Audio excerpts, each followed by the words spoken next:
Hello everyone, thank you for being with us.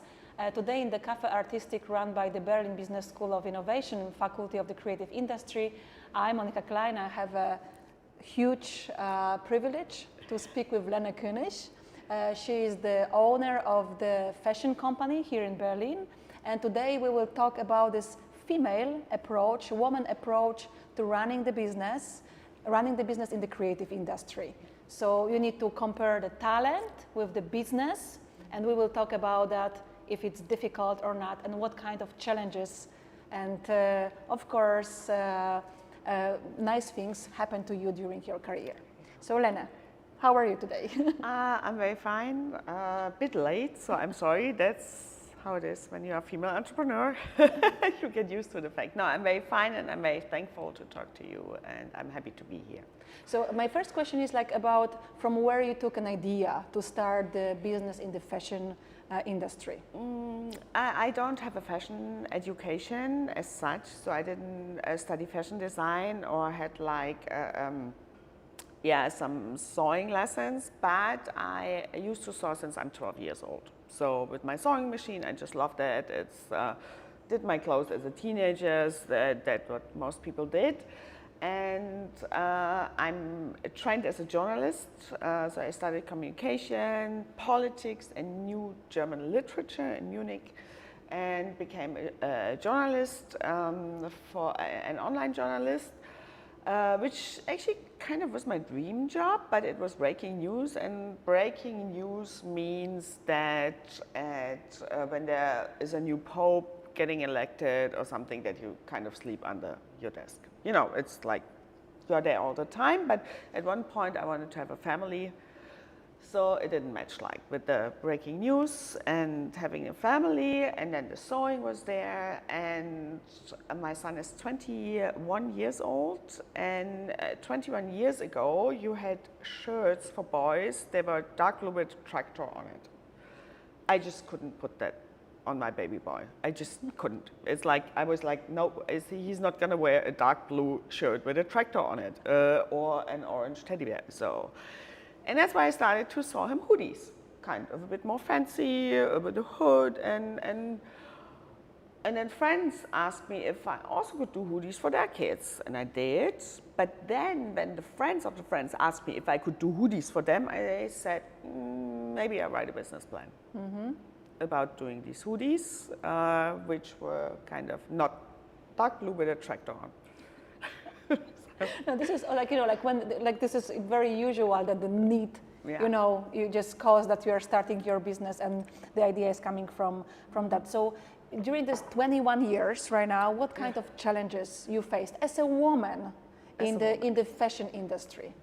Yeah, I guess the first difference as a female entrepreneur on this field is that women usually start businesses where they sell their hours, what they can do. They do yoga lessons, they do mediation, and all the stuff.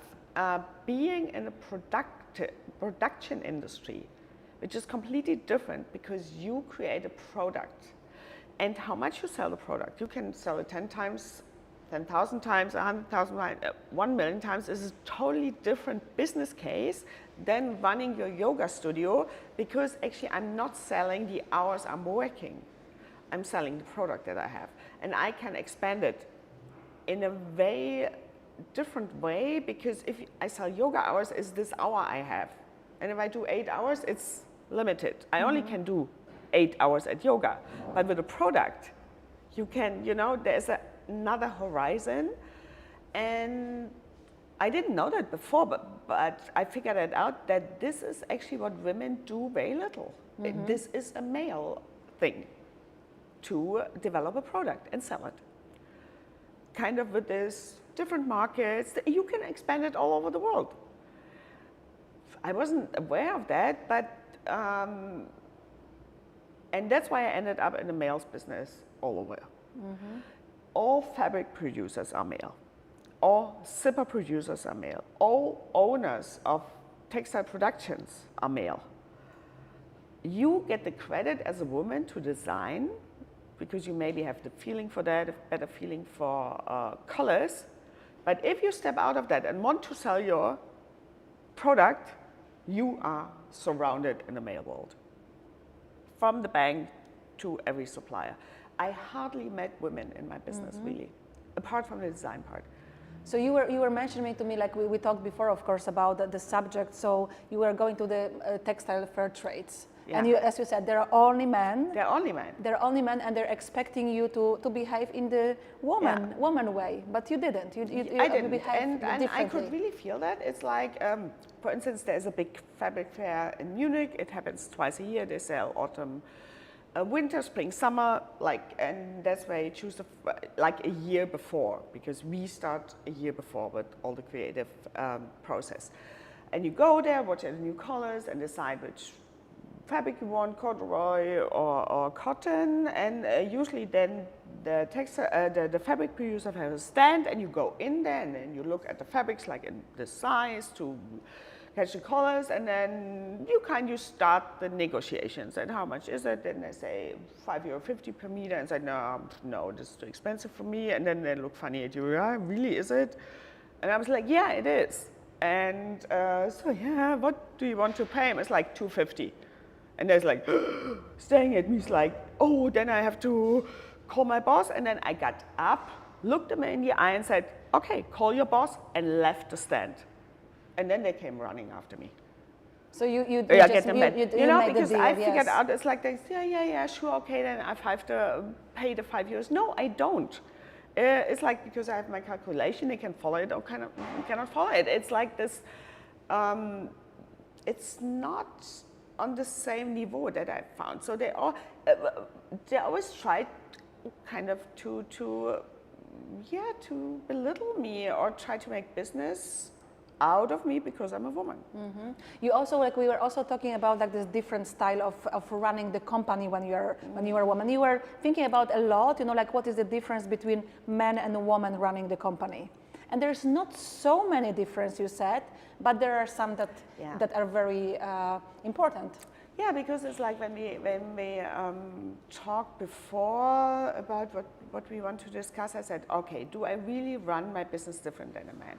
I don't know. It's like sometimes I don't have the comparison that much because I'm doing it for 18 years. So actually I don't know how men run their businesses. Only when I talk to friends of mine, do they different marketing? Do they talk different to their suppliers? Do their processes different? I actually don't know. And I think I don't do it too much different because I also have to do my Steuer and everything. It's kind of where's the difference. But the difference, I think, is how you treat your employees. And my assistant works with me for like 12 years. She started as an intern, and all my employees are kind of free in their hours. Of course, they have hours in their contract, but I actually don't care when they come and go. And I don't have a machine, and at one point I told them, I'm not going to check the hours you work. It's like, I don't want to have a list. It's like, just costs me money, it costs me nerves. You know what to do. Mm-hmm. You know what your job is. It's your responsibility. If you work 24 hours over the weekend and take half the week off, it's like, you know the deadlines, and I trust you. Mm-hmm. And I must say, all my employees are with me for a long time, and I kind of have the feeling, so it's not proven or anything, it's just my feeling, there is more than money how you can pay your employees. You can pay them with freedom, you can pay them with understanding. And actually in my case, I must say, it was always good. I never had a bad experience about it, giving the people freedom over their time, trust them, give them responsibility, and not making them work 8 hours a day and checking it. Mm-hmm. Because I work nights, I work days, I work how I work. It's like, why do I then force other people to do that? And as it is, it's like we are a women's company. Actually they have their period, they're not fine. Okay, let them work from home, So their family, then their family is visiting. Okay, then let them take a day off. Mm. So It's like this very like human approach, and just making this balance between the work and the life, and letting people to decide and taking responsibility. And this is that's a huge thing, because being responsible, it means like being free. It means being responsible for your action. Yeah. So it's just like you are sharing the responsibility with your people, with people that. And it also makes them proud, I guess, because they have a saying, they can make their decisions. It's not always like asking me, is that right? Should we do that? Should I that? So I trust them. They know the business. It's like, okay, make your decisions. It's like I watch it, and at one point we adjust it, but actually it's not like, what did you do there or something? And I was never in this position, and I guess it's a lot of trust in there, and also like understanding for me, because I'm also sometimes not there and I have to take care of my family, so it's vice versa. And then I also need my assistants to cover up, you know, and not like lying. It's like, oh, I have business day. No, sometimes I have to say, you know, I'm not well, I have to take care of my parents. They drive me crazy because they just moved to Berlin, calling me every second day. And, you know, it's like being honest to each other. It's like, no, I need to go to the bank, and that's why I'm not here half a day. No, I have to take care of my parents. So, you know, it's like this loyalty and honesty and an authenticity kind of what I think women do different. So when we are talking about the balance between the work and the balance between the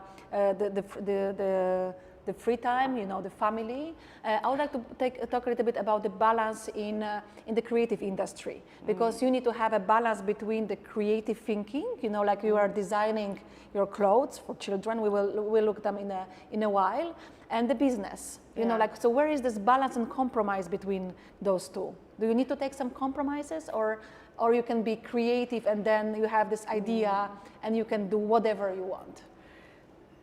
It starts with a definition. When you say, where's the balance between work and family? I'm not working. This is the point. I'm not working. I change the place where I am. Either I'm at home or I'm in my studio, because I do what I like to do, but I feel comfortable, so I'm not going to work. So if I try to define that for me, when do I go to work? When I on my bike to my studio and thinking, so it's like, for me, it's very hard to say, when does the work start? On the bike in the morning when I go there, or at night when I wake up and draw something? And that's why I say, I'm not going to work. So I don't know what this work private life balance is. I live my life how I want to live it, in fulfillment between my family and my creativity. And speaking of creativity, yes, you are right. I cannot answer this question, because creativity is all, at least with me, it's all in my head. I can tell you, I can't tell you. It's like, you know, sometimes I just stop at the street because I saw a color in the window, and I said, this is fucking cool, and then I photograph it. And then it stays. So making a collection is, of course, it's a mood board. In the end, I'm doing a mood board with the colors, but coming to the mood board, it can be everything. It can be everything, and I can't tell you, okay, no, but what I can tell you, I'm not sitting down and try to be creative. That's not how it works. It doesn't work like that. This is not how it works. Then you sit there and then you roll your pen in your hand and you're not creative. It's like, no. Creativity is, for me, it's a lot in my mind. It can be in every situation, at night, at day, in breakfast, at lunch, in the park, in the U-Bahn, whatever. And then I start to collect. I collect little pieces of colors. I look at kids. I even look at adults. It's not making kids wear. It's not only kids. I also could look at a women's trouser and say, "Oh, this is a nice detail. I need to remember that." So you just it's like a sponge. You collect everything, what you see, buttons, how something is closed, the color, how the sleeves are made, or kind of some, and that's kind of, you get so interested, and I really see myself surprised sometimes where I kind of look at people like, okay, and then they look at me, so what she's like, it's like, and I look the other way, because I'm so, I want to see how this pocket is.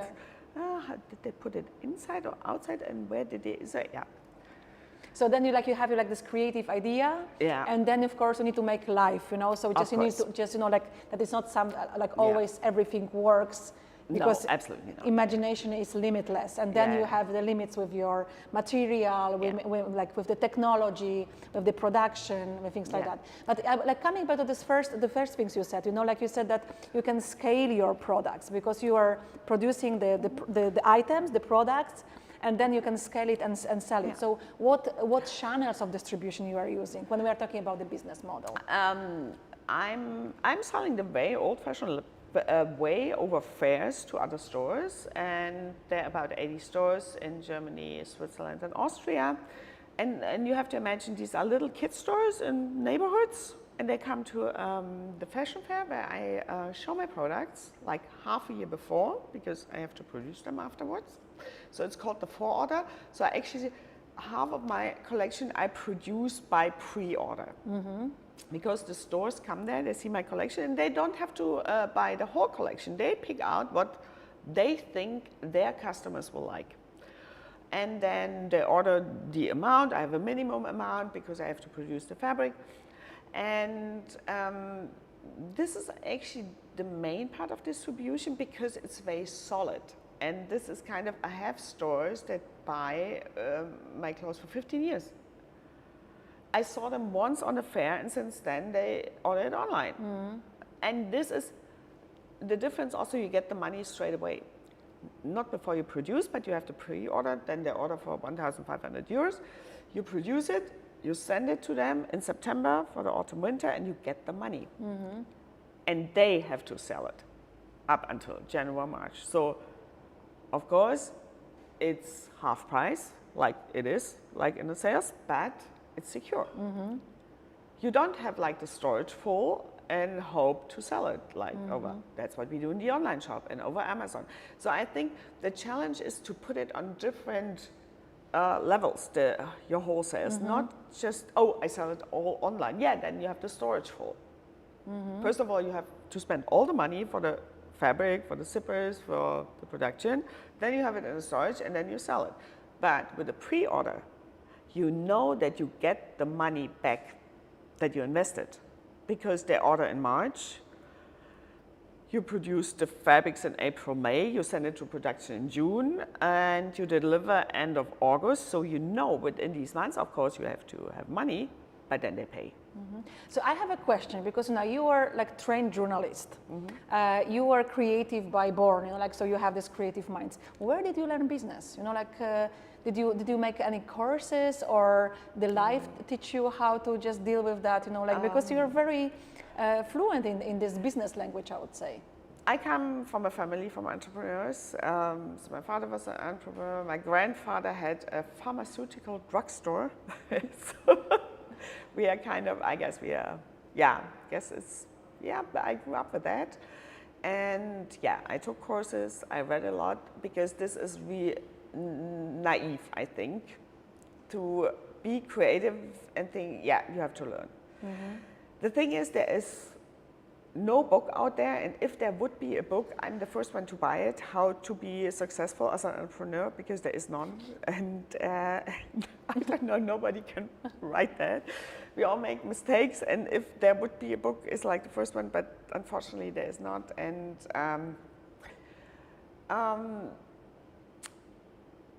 you also have to have it in it, because the point is, I like to be creative. I love colors, I love fabrics, but I also like to get the things running. You also have to have this kind of, to build this, to get for production, because in the end, the creative part is 15%. 15? 15. 50.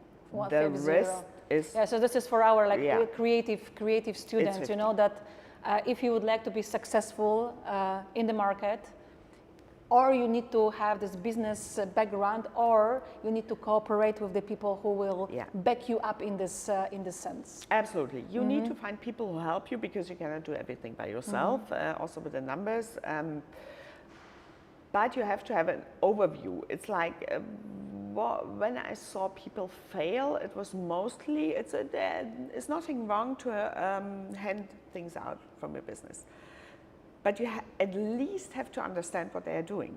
If you just let that over and say, yeah, you do the accounting, you do that, at least in my opinion, this is not enough. You don't need to do it, but you kind of need to understand how that in principle works.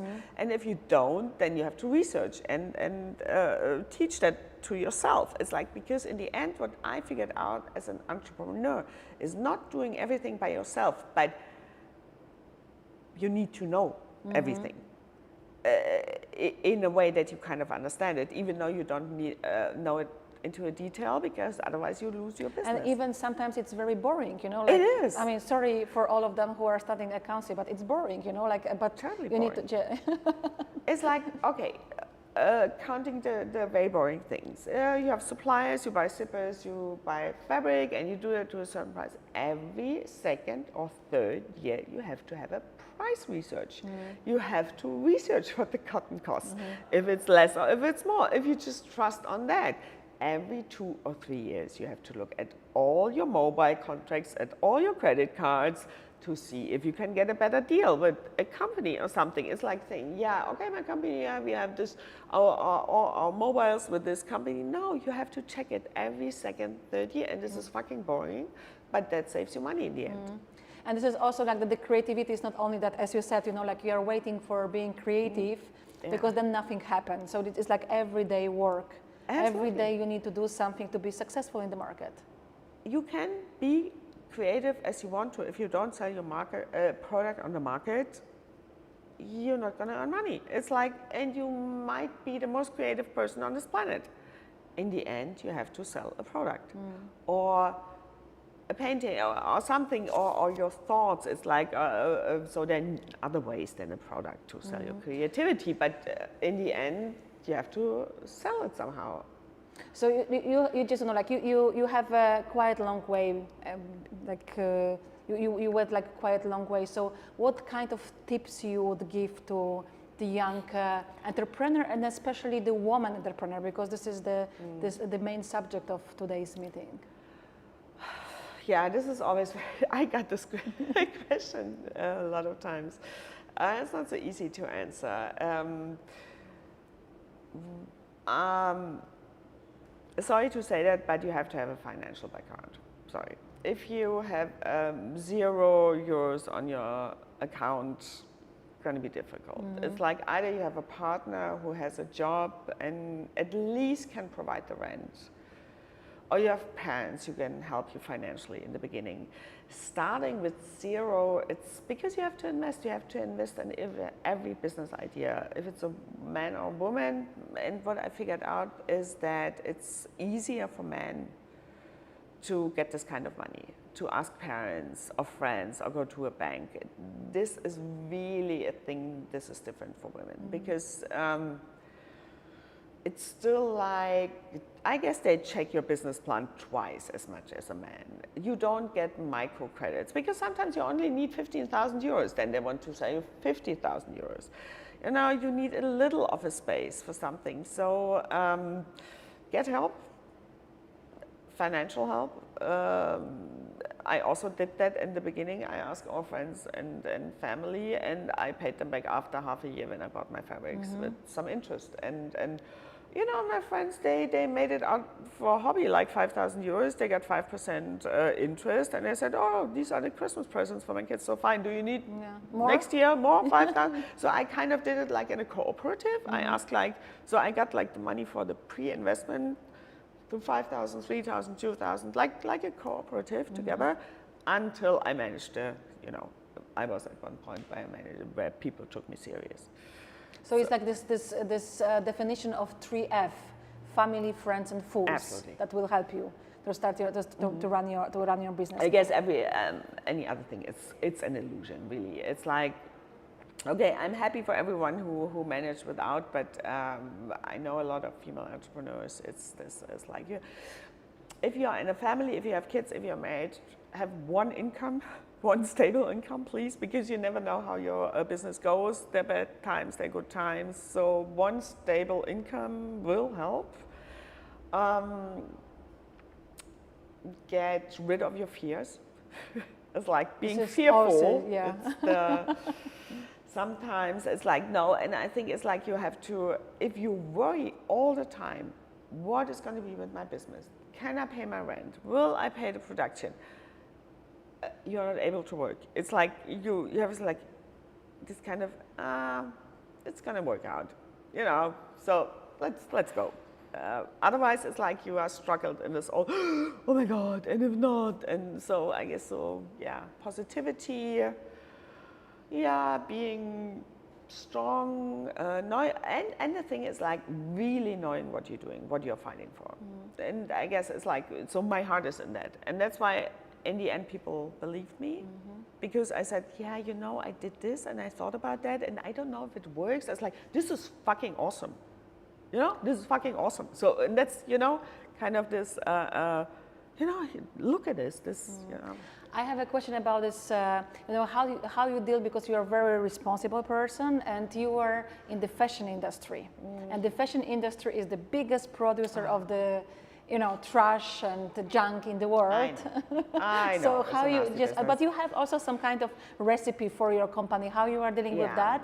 And also you are the part of the, like this board, and you are promoting this sustainable way of living. So maybe you can tell something about this. Yeah, first of all, you are totally right. The textile business is I guess one of the most nastiest business on this planet. And the thing is, what is the biggest challenge is, of course, we talk about sustainability, and also in kidswear that was a big thing. Since I'm like 18 years in the business, and it was about 15 years ago, the whole organic cotton was like the biggest thing. But if you switch your brain kind of on, which I did back then, because I always produced in Germany, like in the south of Germany, and it was a matter of price. I cannot produce in Germany and buy organic cotton. It's like, then I have to sell too expensive. And I think the organic cotton is too short thought. So I didn't went into that, because I don't do body wear. It's like the kids have something underneath and then they wear my onesies, so there's something in between. And I think it needed time in the textile industry to develop the sense of sustainability, that it's not only organic cotton, that it's also like that you have to fly it somewhere. Because it's like, where's the point? You use organic cotton and then you fly it over the ocean and use kerosene. How much sustainability is going to end up then? So I think you have to see it from different perspectives. What for me a big point of sustainability is that it's high quality, so the sibling's gonna wear it, the cousin's gonna wear it, so it's gonna last for more generations of kids. So that's why it's a bit more expensive, but it's good quality. So for me, this is also sustainable, to get it reused in families, you know, give the clothes away, producing in Europe, in the area, so that you don't have to fly things away. Because the other thing with all these labels, in a way, it's kind of, for my opinion, it's greenwashing, because we discussed this a lot in the textile industry. You cannot control it. If you want to control it, you have to be 24/7 at the plantage in Morocco to see if they don't do anything to the cotton so that it's organic in the end. And you cannot. Nobody can that. You can establish certain standards, but it's 100% organic. How would you know? How would you know? So it's like more like yeah, the customer believes it, but if you think a step further, how would you know? Yeah. Who guarantees you that? Of course, you go to the plantage and you watch it, and then you go away. So you don't know what they do behind your back. So I'm not so. And then at one point, which was very interesting, it was like 4 years ago, I got hired by the Bundesforschungsministerium for a study and called reziproke Kreislaufmodelle in der Textilwirtschaft. So it was kind of how do we establish circular economy in the textile industry. We didn't succeed, I must admit. It was a fantastic but horrible project, because it was so complex where to start to change the textile industry that it's like I hardly couldn't sleep at night. And we start with the consumers. do you force them to buy more secondhand? Do you lend clothes to people to make it in circular? What we found out in the research was that all the textiles on this planet will last for the next 200 years without producing one single piece of textile. And this was kind of the head of the project. So what do we do with this knowledge? Actually, there's no need to produce a single trouser, t-shirt, or anything. We are kind of baby steps thing, but on the other hand, there's hope. It's like it also took a while to establish like organic food. Also took 20 years, so maybe we're in the beginning of maybe the 20 we're years at the beginning of the of path, these 20 years. So so maybe right now, because we are very much talking for like almost hour, we are talking about your products and what you are doing, and how sustainable it is, and that you can be used by your children, but also for the cousins. So maybe we just like have a look on what is that, and.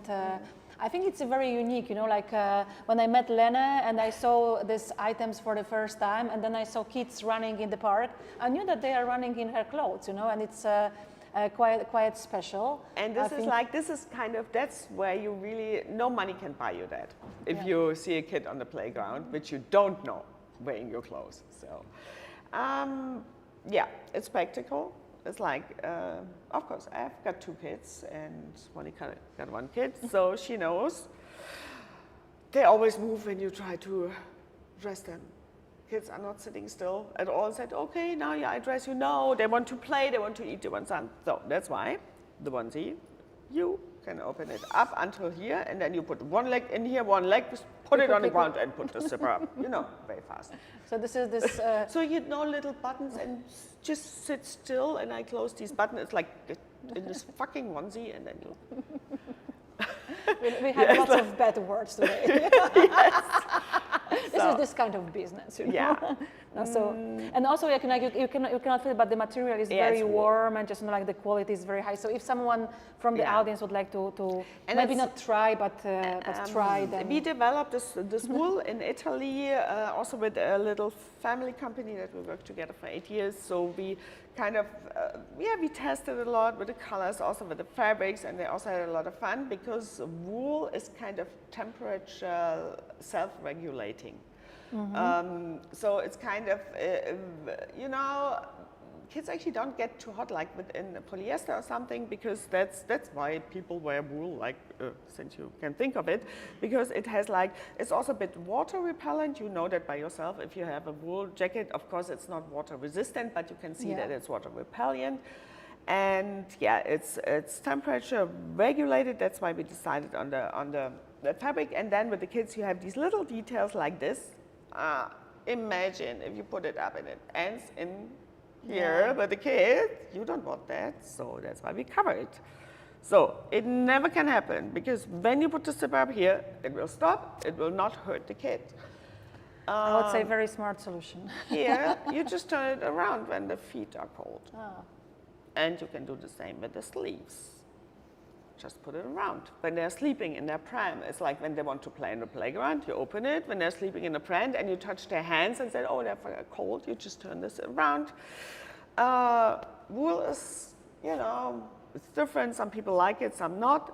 But to make sure, we cover it with jersey. But not the whole one, because they have other seeds. But at least for the neck, that's where we all are sensitive, like on the head and on the neck. So it's covered with soft jersey. So kind of where it's covered, I don't believe in prints or paliettes or anything. That's why it's simple. So this is why you are designing. And I guess this is my creativity. I believe a lot in contrast colors. That's why you see the zipper is in contrast and the yarn is in contrast. The duotone is very new. We did single colored, and it's also a way to be sustainable. I must really admit, and because sustainability and creativity goes hand in hand. When you cut it, you have pieces left, and we try to use every piece of the fabric. We even make gloves out of that, who are that big, so we try. And then we came up with a duotone because there we use from the other color on the side, then we use it for the sleeves and for the hood. So we can be sure that like some of this clothes, they have sleeves in this color, for example. Yes, so we do it the other way around. Yeah. So that's because this is a big piece of cutting, and then you have something on the side. And we said, what the fuck do we do on the side? And then we said, oh, we do the sleeves on the side. And then we do like, and then there's also gray onesie with blue sleeves, because this is what on the side from the cutting is left. And we do hoods and gloves. So we really try to minimize to, because you can imagine what you have left over from the cutting. Yeah. So we try to make it as if you just little. like think about it, like how many % of leftovers you have, you know, like if you just, you know, like if... We became so creative, you have no idea, because now we use the rest as a filling for pillows. So yeah, we really try to do it up to zero. So this is also very, like, very and this amazing, is also sustainability, and that's what I meant. It's like putting sustainability only on like the cotton side. I think it's too short thought. Sustainability is also not to leave a single piece of your fabric. So I have some questions, you know, from the audience here, and the question is, what are key lessons you have learned as a woman entrepreneur in the creative fashion industry? Key lessons. Key lessons, yes. Pay your rent and your employees first. Otherwise, you will lose both of it. Very simple. Yeah, sometimes you just say, always keep that in mind. And if there is only 10 euros left for you in that month, pay your rent and your employees. And next month will be and next month, see better. How it works. But yeah, don't be lazy on that. Really, don't be lazy. Do your Steuer, your Umsatzsteuererklärung. Taxes. Do your taxes. They wait 2 or 3 months, and then you're in trouble. And you can be as creative as you want to. You can have the greatest business plan. If you don't do your taxes, it's not going to be good. Okay, there's another questions. Because like right now everyone wants to be online, you know, like this digital marketing, you know, being in the social media. Some people think that it's a key for the business model. And what do you think about that? Is it technology and the social media trend? Is it important in your fashion business? I would say yes and no. It depends on the strategy. And what I've found a bit worrying is like, because I studied communication, even though I turned out as a journalist, I still study communication, where you get like the tools of communicating, like from the very basis, like action, reaction models and something. There are other parts of marketing that you had to think of. It might not fit every product, but with my product, I always kept it like a bit smaller, like this, like talk about it, because I always knew, being a mom myself, you are talking to other moms.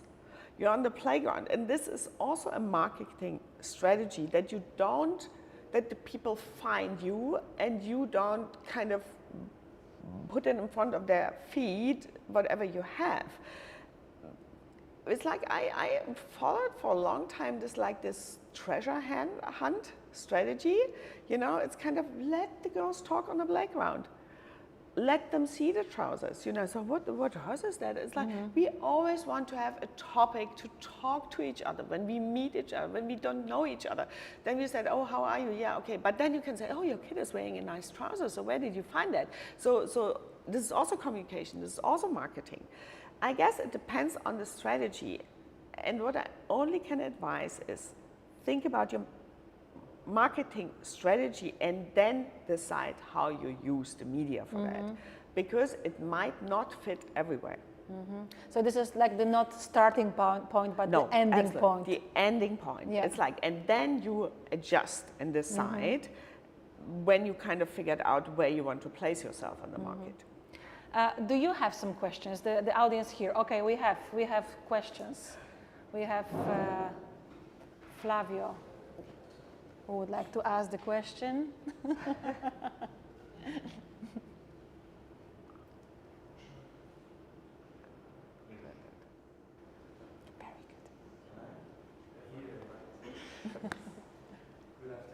Hello. Thank you for coming to our school. My name is Flavio. I'm a lecturer here in SPI. And I have a very generic question. It's just because every time I think about this topic as women and entrepreneurs, I see myself as a man, and I see that women put a lot of obstacles on their way. And I would ask you, like, what would be your advice for all the men that is watching us today, like to at least help women to be entrepreneurs? Okay, yes, Michael. I guess I think that men today are more ahead of when I started my business, though, because it's 18 years ago. So that makes me very happy. It's like, take them serious, you know. I don't know. It's equality, so there shouldn't be a difference between a founder, if he's male or female, and how you would support your male friends, support your female friends, you know, and the female friends should support you. It's kind of, you know, it's the support, because you will need your friends if you start your own business, I tell you. And not make a difference, you know. It's like, I guess we have to get this female male out of our head. It's an entrepreneur point, you know, and you help an entrepreneur. The bank needs to help an entrepreneur. Friends need to help. And it's not, does it really matter if it's a woman or a man? No. So if I may add to that, you know, so I'm coming from Poland, and we still at the very beginning of the way about this equality between men and women. So for example, this is very common when the woman is coming to the workplace or woman is starting the company. The first question is, so do you have kids, or would you like to have kids? And I know that it's a very bad question, but it's really in the interview, in the bank, or in the workplace.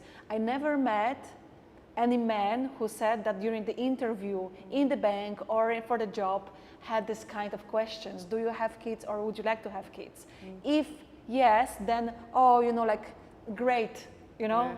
Super for you. For the woman, it's an obstacle, because of course we are staying maybe more at home, you know, like maybe we take more time for raising the kids, but you know, this is that we cannot be treated differently because of that. So I fully agree.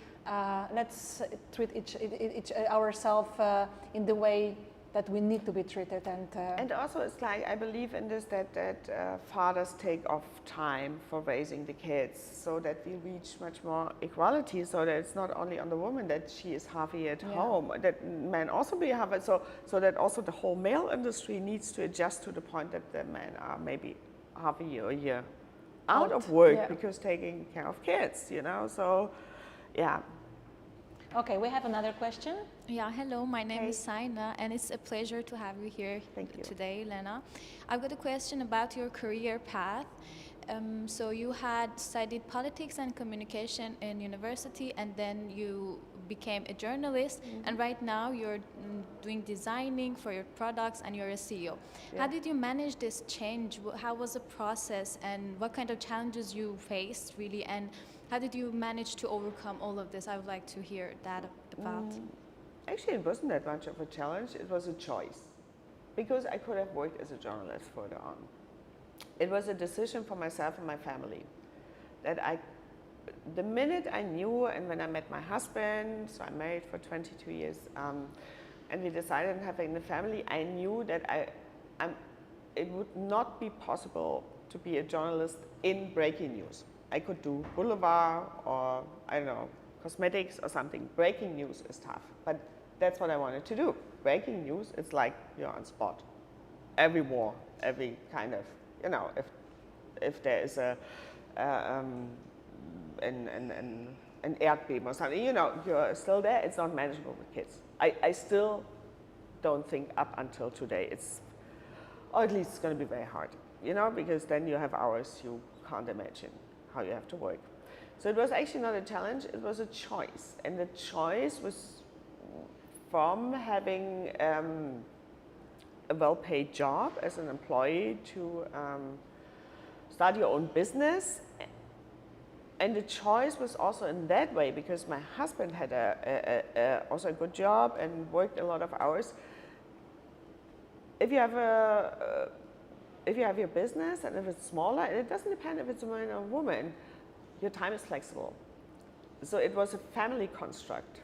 My man had to work a lot. I founded a company so I could go at 3 o'clock to the kid's birthday somewhere or pick them up from friends because I worked at night, which he couldn't do because he had working hours.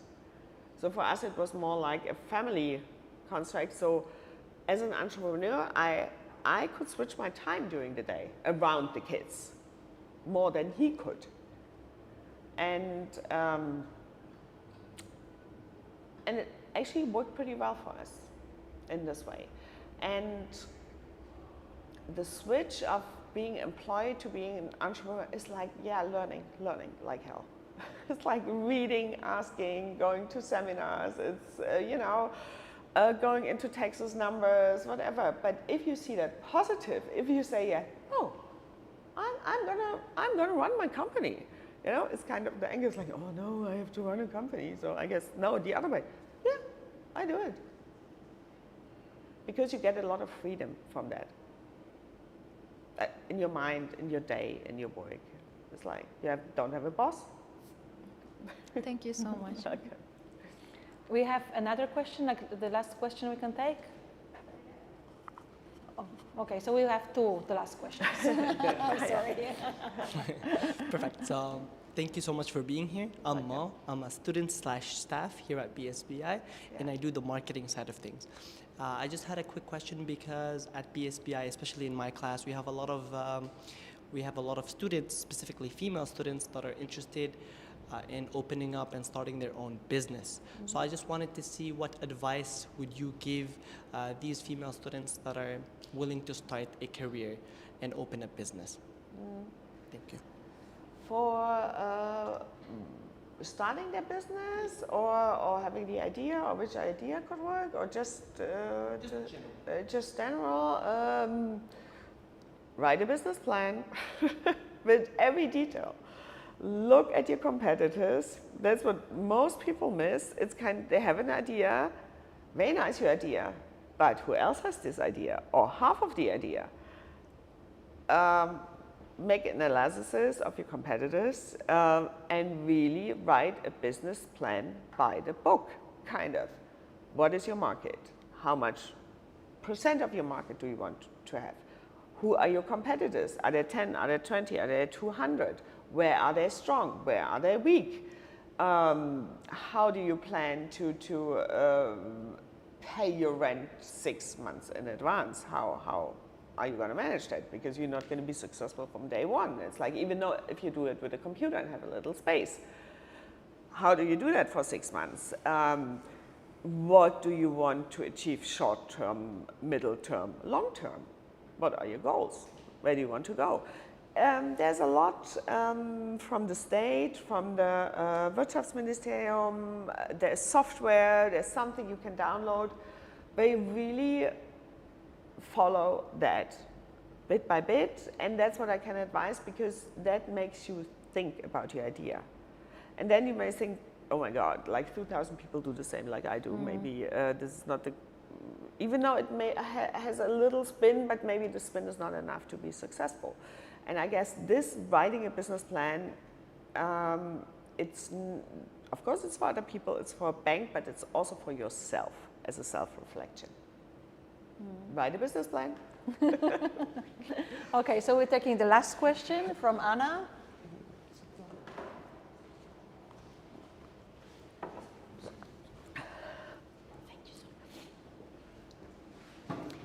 Hello, I'm Dr. Anna Rosterman. I'm a lecturer here. Thank you so much for this engaging and inspiring conversation here. I'm very much interested as our students in your background, and knowing that you come from the background of journalism, communication, and also politics. I want to know how they impact your current occupation. As we know, style is eternal. As Yves Saint Laurent says, fashion fades, but style is eternal. And this is a lifestyle, as you truly mentioned. So do you see this communication that we communicate through art and fashion in your pieces? And the second question would be, as we know, such moguls as Dolce & Gabbana, they create pieces from older articles, sometimes even jeans. And I wanted to know, besides pillows, do you also create such pieces from older used materials or not? Thank you so much. Welcome. The first question is how it influenced me. In a very simple way, I can write my product descriptions by myself because I know how to write. So it's very simple. I don't have to hire anyone Copywriter. to write. But I explain to you how that stops the zipper and how, you know, the lining is. So I know how the language works. And that's why I think you cannot do everything yourself. So I know how to communicate with my label. I'm creative. But my assistant, she's a Bekleidungstechnikerin. She does the technical stuff. I cannot do that. If I would be a Bekleidungstechniker, I cannot do the communication. You always need someone because you're never going to do the technical stuff in the communication. It's just a matter whom you're looking for to help you because it's like nobody can do anything. And of course, any education, if you start a business, will help you at one point in your business because you learn something, you have skills, and you will need them there. And then you cover up the other skills with other people. So in the end, it actually doesn't matter. If you're creative, if you're into numbers, if you're into numbers, then you look for somebody who's creative or the other way around. You know, that's how it is. So every education is going to be very fine and you will profit from that. And I guess that's what you mean, it's the upcycling. Yeah, big topic. The thing is, what the real definite problem with the upcycling is that you have to get the pieces back that are used. How do you do that? So we are thinking of different models that when we sell an overall, that you maybe put in QR code in, that you then can put in, and then we send you a DHL label that you put on your package to give us the old piece back. This is the first step to do upcycling. Otherwise, you cannot do upcycling if you don't get your pieces back. Yeah. Because they're out there in the world. How do you get them back? And of course, I don't want people to throw it away. Before they throw it away, I want to have it back, and I will figure out something. The first step is to get them back. And there are different things that they start at H&M. There's like this tunnel where you can put them, and none of those is really successful. Talking to your students, if somebody has a great idea, I'm the first one to cooperate. If you find a way that the people who has a brand like me get the stuff back to do upcycling. So very welcome for any idea. Okay, I think it was, I mean, like there's probably more question coming, but you know, but we